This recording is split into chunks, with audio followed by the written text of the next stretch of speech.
Welcome to the Interstellar Age. Season 2, Not Alone.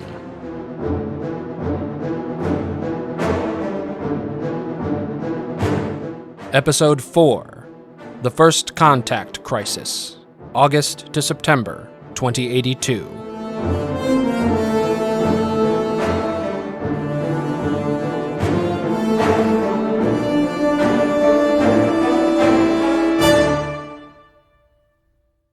By the time Earth received Galloway and Novakova's signal that the Virginids were no threat, the planet had already begun a descent into chaos. While Destiny Mission Control speculated publicly that a meteor strike might have been to blame for the accident, there was as yet no definitive proof of this theory. All people knew for certain was that the vaunted Destiny spacecraft had suffered a sudden and catastrophic explosion, likely killing most of the crew and dooming the mission. And then, a short time later, an alien spacecraft emerged from hiding, approached the stricken Destiny, and appeared to abduct the two surviving astronauts. Speculation ran rampant. Among the more outlandish were theories that the entire mission, from conception to disaster, had been an elaborate hoax designed to justify a globalist takeover of national governments. But the dominant alternative theory was that the alien craft had attacked Destiny, abducted the survivors, and would soon head toward Earth, possibly as a prelude to invasion. This speculation built on over a century of increasingly credible sightings of unknown craft in the skies and oceans of Earth, as well as occasionally in low orbit. Some small number of these, ironically, had been Virginid probes. Under these confused and anxious circumstances, it seemed plausible that such visitations might have been part of a long and sinister monitoring program, an intelligence-gathering mission for a future extraterrestrial invasion, which was now about to begin. Nor was this simply a conspiracy theory, spreading in the wake of panic among the general populace. Given the circumstances, the Global Democratic Alliance had to take the possibility of alien attack seriously. Indeed, fears of such an attack had been growing in defense circles since the Third World War, owing to disturbing and highly secret intelligence collected on unidentified aerospace craft, UACs, during the conflict. With the approval of the GDA Secretary-General and Security Council, the Global Supreme Allied Commander, GSAC, Third World War hero General Titus Langworth, ordered the entire GDA military onto high alert. Reservists were readied for recall, and rapid reaction forces mobilized. Panic spread as military forces around the world scrambled, despite government's attempts to assure the public that these were only precautions. U.S. President Ramirez and Indian PM Samra delivered an impromptu joint address that helped stem the tide of panic, but in the absence of hard information, words could only do so much. Answers finally came in 5 hours after the first appearance of the alien craft. Galloway and Novakova's message was beamed directly back to Destiny Mission Command. By that point, the control center had been commandeered by the military on the orders of General Langworth. The commander on site received the message, but could not verify it. The message could easily have been a fake of some kind. Humans had possessed the ability to generate ultra-realistic imagery using AI for decades. While methods had been developed to detect such fakes, it stood to reason that aliens with more advanced technology would not only possess the same capability, but that their more sophisticated fakes might be able to evade traditional detection methods. So the on-site commander passed the message up the chain of command, in accordance with her orders, directly to General Langworth. The GSAC, already convinced that the aliens were responsible for attacking Destiny, decided that the message must have been faked. Nonetheless, he did his duty and reported it to the GDA Secretary-General, former Canadian wartime Prime Minister Sanjay Levesque, and the Security Council. But not until another 2 hours had passed. Langworth used that delay to put his own plans into motion, plans that had been percolating among a faction in the GDA for years. Langworth now decided that their time had come at last. Since the early 2070s, a number of concerned military officers, politicians, intellectuals, and business leaders had nursed growing concerns that the GDA's unifying project was doomed to failure. The centrifugal pressure of the myriad factions, interests, and ideologies around the world seemed only to be increasing as the war receded further into the rear view. From this perspective, it was inevitable that the GDA would fracture. If it fell apart, the consequences for humanity would be disastrous. Another world war would only be a matter of time. Human civilization had been lucky to survive the third. No one wanted to roll those iron dice a fourth time. It was this spirit which had animated President Ramirez and Prime Minister Samra to conceive and support the Destiny mission, giving the human race a common purpose, a shared future to work toward. But some in the GDA, foremost among them General Langworth, felt that Destiny didn't go far enough. It was too little, too slow. It might animate humanity for a year, perhaps 2 or 3 at the outside.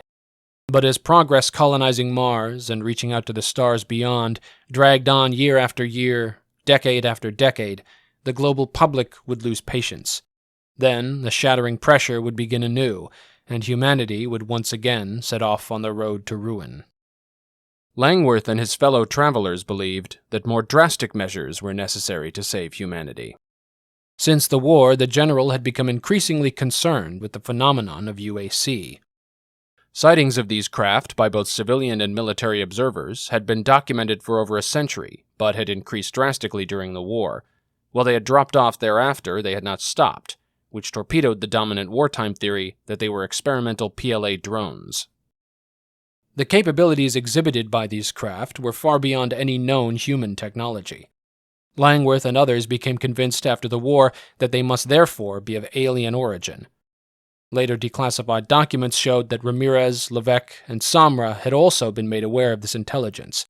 All, privately, had reached the same conclusion. This conclusion had been the secret impetus behind new space-based weapons deployed in Earth orbit after the war, most prominently the satellites of Project Nova Shield. With the victory of the GDA, the vast nuclear weapons stockpiles of the world's powers had become largely redundant. Most older weapons were decommissioned and destroyed through the 2060s and 70s.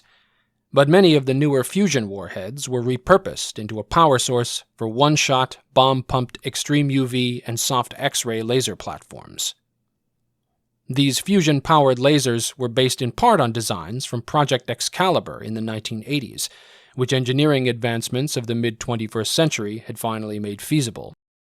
The weapons were placed into orbit throughout the 2070s, ostensibly to defend Earth from asteroids, or to be used against ground targets in the event a rogue state broke the peace of the GDA. In fact, though no one publicly acknowledged it, the primary purpose of these weapons was defense against potential alien intruders. Now, these powerful new satellites might be Earth's only effective weapon against a hostile extraterrestrial force. But General Langworth saw something else in the alien threat: an opportunity. After all, it was war that had brought humanity into closer and closer union since the early 20th century, and war that had finally brought them together in a single global alliance.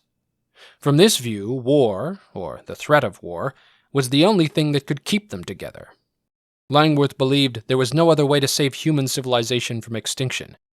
But to do that, the alien threat needed to be real.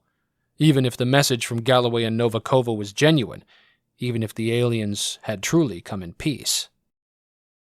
Langworth later justified this act of interstellar aggression by arguing that even if the aliens claimed to come in peace, history had shown that more advanced cultures coming into contact with the less advanced tended to end badly for the latter. Aliens, any aliens, would inevitably become a threat, whether they intended to or not. Thus, when Langworth presented the message to his civilian superiors, he added his assessment, backed up by falsified reports, that the message had likely been faked or altered in some way. As such, it must be treated as a prelude to a larger attack, for which Earth must be made ready. To Langworth, this was not a lie, or if it was in service of a greater truth. Levesque, Ramirez, and Samra had to take this possibility seriously. They approved Langworth's recommendations to continue the military mobilization and to prepare the Nova Shield satellites to fire, but only on the express orders of the Security Council. All the while, they crafted a response to the message, inviting the aliens to engage in peaceful negotiations for the astronauts' return. But Langworth and his co-conspirators had no intention of leaving the survival of humanity up to chance or a weak-willed civilian government. The plan was to wait for the alien craft to come to Earth, either with hostile intent or, if necessary, by luring them in with the promise of a peaceful summit. Then an attack by the aliens could be staged by intelligence units distributed at key sites on the surface.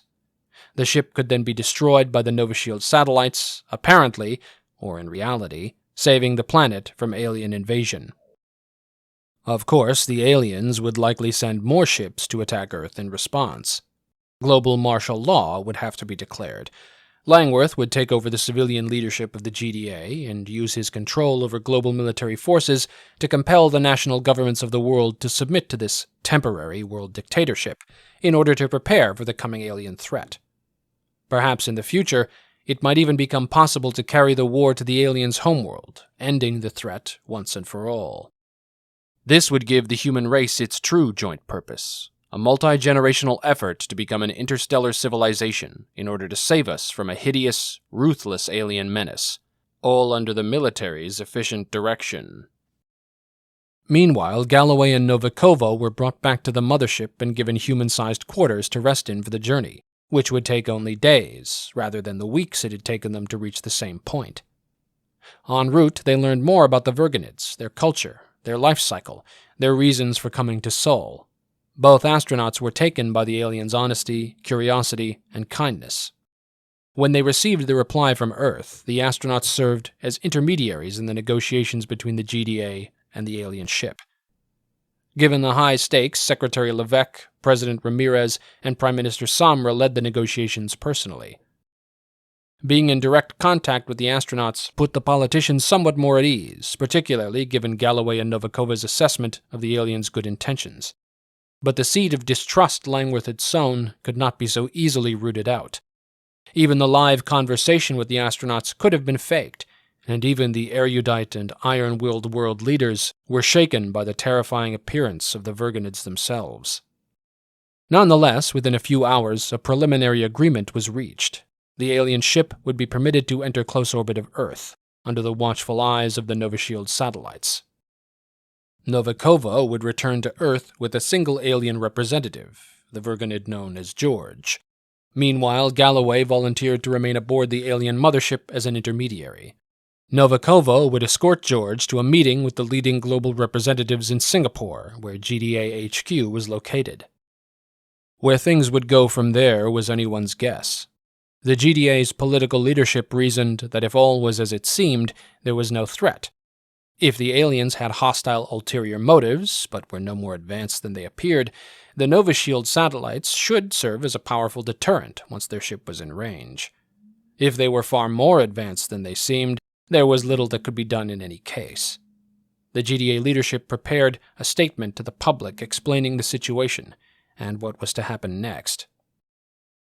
They didn't get the chance to make it. Shortly after the agreement was reached, the recording of the astronauts' initial message, which included images of the Vergonids, was leaked to global media outlets by Langworth's conspirators. Seeing the aliens for the first time prompted a new wave of panic to wash over the world, particularly as the leak included confidential assessments that the images of the astronauts had been altered by the aliens, meaning their true message, if they were still alive at all, was unknown. While there were many who believed the astronauts' message was genuine, a growing chorus in the military, national governments, and among the general population began demanding that the alien ship be turned back, or even preemptively destroyed before it reached Earth. Protests and riots broke out all around the world. The GDA managed to keep a lid on this boiling violence for the time being, but as the hours rolled by and the aliens drew closer to Earth, it threatened to spill over. The crisis provided Langworth the perfect cover to make his next move. Until now, the position of General Secretary of the GDA had largely been a ceremonial one, but it did have one important function: the ability to convene the GDA Security Council, which consisted of representatives or leaders from the main Allied governments. It was the Security Council that had the authority to fire the Nova Shield satellites, and the ability to appoint or dismiss the Global Supreme Allied Commander, both of which would be crucial in the hours ahead. Other than Langworth himself, only a handful of mid- and junior-ranking military and intelligence officers and government officials were involved in the coup. The conspirators were relying on the general's legitimate authority as GSAC to bring the rest of the GDA military into line, and to give him the ability to fire Nova Shield. In exigent circumstances, if the Security Council were killed or incapable of convening due to communications blackout, the GSAC could be given emergency powers to fire the weapons by a single member of the Council, or by the General Secretary himself. If even this was impossible, the GSAC could order the weapons to be fired on his own authority, if he believed it was necessary to prevent global destruction. When the alien ship was less than 6 hours from Nova Shield's theorized effective range, the conspirators imposed a communications blackout on the entire city of Singapore. This prevented Levesque from convening or even communicating with the Security Council, and prevented Galloway and Novikova from contacting the rest of the world, since all their comms, and those of the Vergonids, were being routed through GDA HQ. The blackout was first explained as a malfunction. Then, the suggestion that it was the result of alien jamming or cyber attack was leaked by off-site coup plotters located in the United States.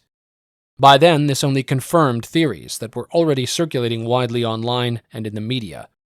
Fear reached a fever pitch, and national governments began planning military operations to reach GDA headquarters and gain control of the Nova Shield weapons, to fire them before it was too late. But Langworth was already poised to do just that the moment the aliens were in range, and he might have succeeded, had he not approached 2 members of Secretary Levesque's personal detail prior to the comms blackout: Captain Alan Mitchell, retired, Levesque's head of security, and General Elin Breckinridge, retired, his chief military advisor.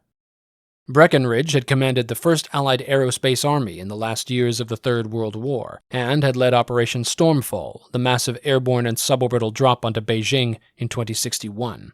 Mitchell had served as a drop trooper in that battle, fighting the Red Guards in the Forbidden Palace itself.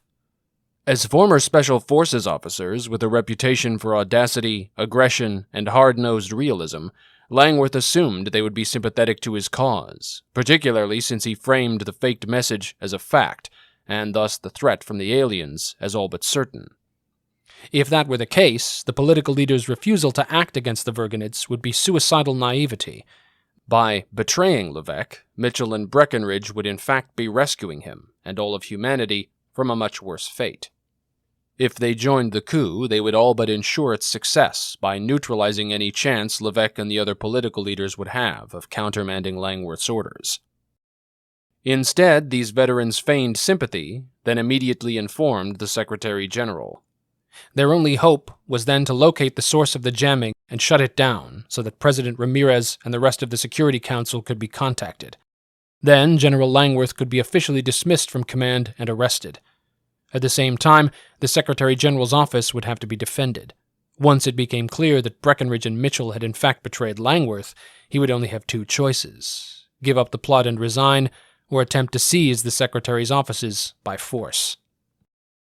Tragically, the old general chose violence. He ordered a Special Forces team, all die-hard members of the conspiracy, to storm the offices and capture the Secretary-General, killing anyone who attempted to stop them.